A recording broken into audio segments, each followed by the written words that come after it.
ঈদ ঘিরে বুড়িগঙ্গা নদী তীরে অবৈধভাবে গড়ে ওঠা ডকইয়ার্ডগুলো এখন ব্যস্ত সময় পার করছে। সেখানে চলছে পুরনো লক্করঝক্কর লঞ্চের মেরামত ও রঙের কাজ।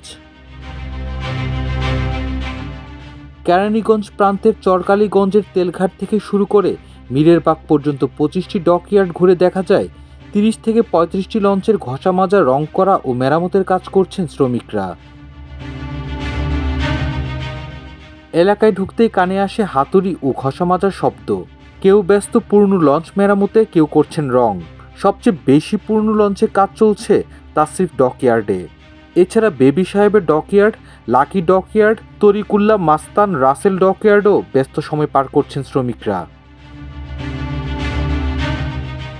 দেখা যায় পারাবত 3, এমডি জাকির সম্রাট 4, ঈগল 8, বোগদাদিয়া 9, ইমাম হাসান 2, আবে জমজম, এমবি দোয়েল পাখি 10, এমবি কাজল, এমবি জাহিদ 8, পারাবত 8, 9, 10, নিউ সাব্বির 2 সহ আরও বেশ কিছু লঞ্চে ঘষা মাজার কাজ চলছে।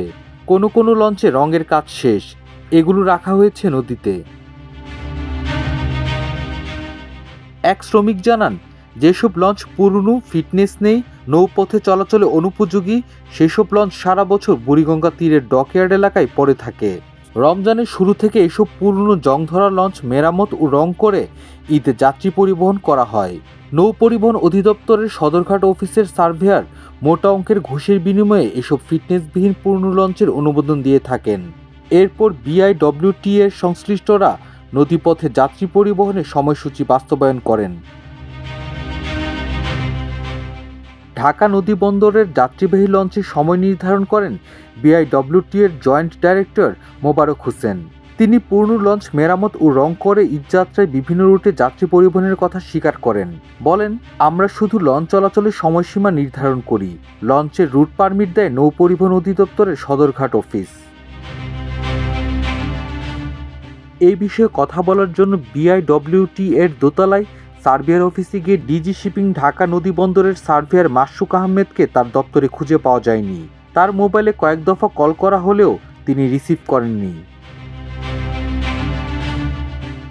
ঢাকা নদী বন্দরের যুগ্ম পরিচালক মুস্তাফিজুর রহমান জানান, ঢাকা নদী বন্দর থেকে দেশের বিভিন্ন অঞ্চলে চলাচলের জন্য 64টি রুট রয়েছে।